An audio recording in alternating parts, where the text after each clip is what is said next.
Härra Aimar Altosaar, te olete mõista andnud, et Eesti tööturg on kriisis. Kas te selgitaksite vaatajale, milles see kriis täpsemalt seisneb?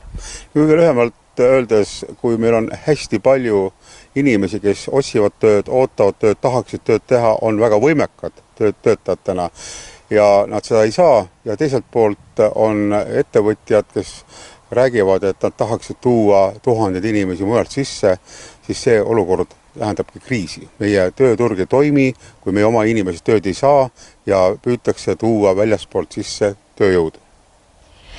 Nii mõnedki on väitnud, et võõrtööjõu sisse toomine on innovatsiooni alus. Kuidas teie seda kommenteerite?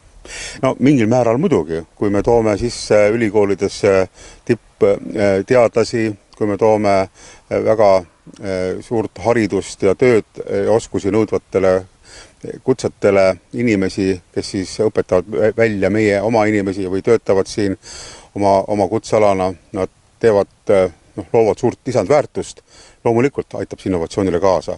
Ja neid on ikka Eestil alati vaja olnud ja alati on Eesti olnud avatud selliste tipptegijate suhtes.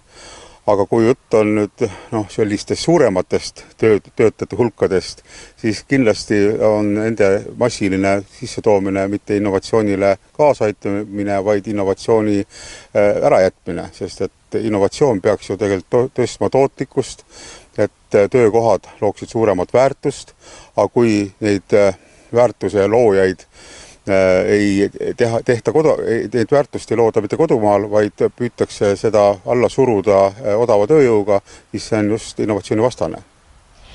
Riik peaks ju esmajoones konkurentsieelis andma oma inimesele. Kas võõrtööjõu sissetoomine annab vastupidise efekti? No just nimelt, nagu ma ütlesin, kui tuuakse massiliselt võõrtööjõudu sisse selleks, et innovatsiooni sisuliselt pärssida, selleks, et palku madalal hoida, siis see tegelikult ju pärsib ka meie oma inimeste võimet koha peal tööd saada ja huvi siin midagi uut välja mõelda ja seetõttu inimesed lähevadki mujale nendesse riikidesse, kus inimestest hoolitakse, kus oma inimestest hoolitakse. Riigi asi on, ja oma riigi asi on oma inimesi kõigepealt hoida ja kui sellega hakkama ei saada, siis on midagi väga valesti. Mis siis võiks olla Eesti lahenduste tööjõu probleemile? No kindlasti ei ole tegemist ühe mingi otsuse või ühe lahendusega, see on lahenduste kompleks. Kõigepealt peaks olema seadusandlus selline, mis võimaldab paindlikumat tööaega, mis annaks võimaluse inimestel ka kõrge vanaduseni käia tööl. See on üks pool. Aga teine pool on ka siis tööturgu reguleerivad institutsioonid, nagu näiteks Tööturuamet või meil on Töötukassa praegu.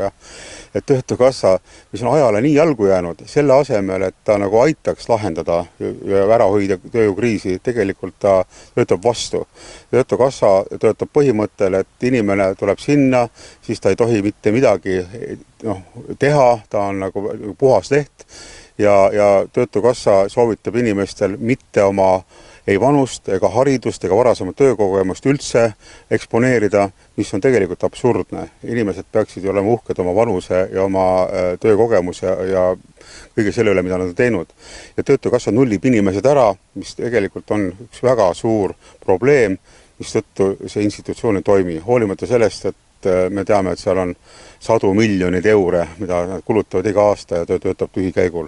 Need esimesed kaks asja, mida riik peaks tegema, vaatame üle seadusandluse, tegema selle paindlikuks, et oma inimestel oleks võimalik igasuguses töövormis töötada ja teiseks riigi poolt rahastatav ja ülalpeetav maksudest ülalpeetav institutsioon peaks tõepoolest aitama inimestel tööd leida, ettevõtjatel töötajaid, mitte lihtsalt raha laiali jagama.